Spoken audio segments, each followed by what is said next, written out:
વૈજ્ઞાનિકોએ 58 કિલોમીટર લાંબા અવકાશયાનની કરી પરિકલ્પના, 400 વર્ષની યાત્રા કરી માનવ વસાહત સ્થાપશે।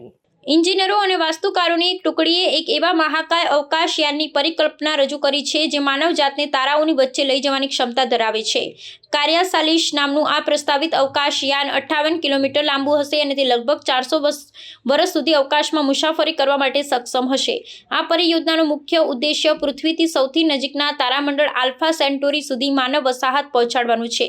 ક્રાયસાલિસની રચના બહુ પેઢીગત યાત્રાને ધ્યાનમાં રાખીને કરવામાં આવી છે, જેમાં 2400 જેટલા લોકો મુસાફરી કરી શકશે। આ યાત્રા લગભગ 40 લાખ કરોડ કિલોમીટરની હશે, જેને પૂર્ણ થવામાં 4 સદીઓનો સમય લાગશે। આનો અર્થ એ છે કે આ યાત્રામાં સામેલ થનાર પ્રથમ પેઢી પોતાના ગંતવ્ય સ્થાને પહોંચી શકશે નહીં, પરંતુ તેમની આવનારી પેઢીઓ આ યાત્રાને પૂર્ણ કરશે।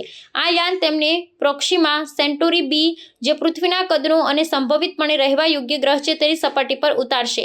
આ અવકાશયાનની સંરચના અત્યંત જટિલ અને આત્મનિર્ભર હશે, જેમાં રહેઠાણ, ખેતી, પુસ્તકાલયો, ઉષ્ણકટિબંધીય જંગલો અને ઉત્પાદન સુવિધાઓનો સમાવેશ થશે, જે કૃત્રિમ ગુરુત્વાકર્ષણ દ્વારા સંચાલિત હશે।